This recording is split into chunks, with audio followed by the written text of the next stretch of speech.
we have so much wealth in this country, we can do better for our children. But yes, I think we could have nutritionists, we could have a physical therapist do the 6-month and the 18-month exam on children to make sure that their tone is normal, their development is normal, that their diet is on site. And then again, before they go into school, and maybe I don't need to see that child because there's no concerns. But right now, if we did that, we wouldn't get paid for it. Yeah. And we can't find the extended people because they get paid so little, they go into other things. But also there is something to being a general physician, pediatrician, family medicine, which is different than an extender. Extenders can work alongside you. Yes, they can consult with you if you have a problem. I agree with that. We do use them in our office. Yeah, we do too. But Bob Brown, who was the physician that I replaced back in 96, told me once, he said, in order to become a real pediatrician, you should be able to see in the sea of 100 normal, the one that has Wilms tumor. Extenders can't do that. I am sorry. Yeah, I think mine could, but I know what you mean. I highly doubt it because I see it all the time. Yeah, no, mine could for sure. She's been in practice with me for 25 years. Oh, by accident, 25 years you're going to learn, yes. But the new ones. Yeah. No, she could. And I know I agree with you. I think you're right. If I worked with a neurosurgeon, I probably could become a neurosurgeon in 25 years. Yeah, that's probably true. We're not talking about that. We have to respect our own profession a little bit. And yeah. In a way, we're giving it away to 23-year-old extenders that really have no experience. Yeah.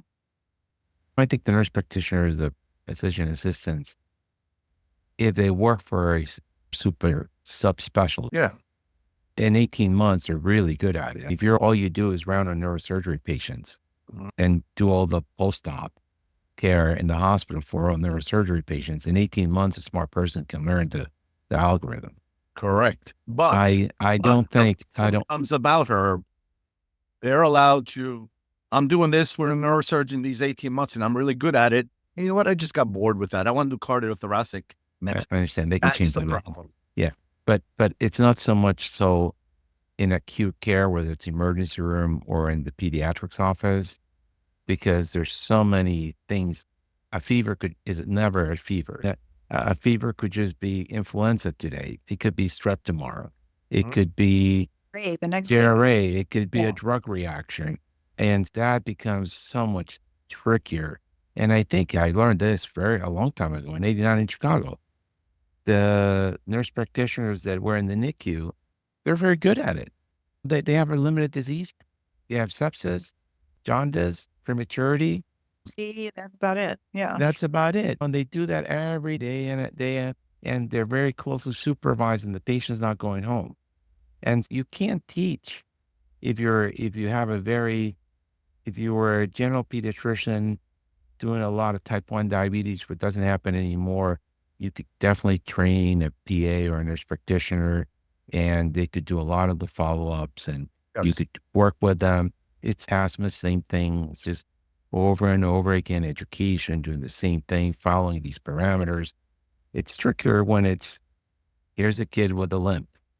What is it? A broken? Yeah, but see, theoretically, that patient would then be bumped to your schedule. Absolutely. And so if you do that, that's great. A lot of practices don't do that. We've taken a lot of your time. I could talk to you for another 3 hours. I could turn it into a Joe Rogan podcast, but this month I'd be happy to have a conversation with you anytime. So you're right.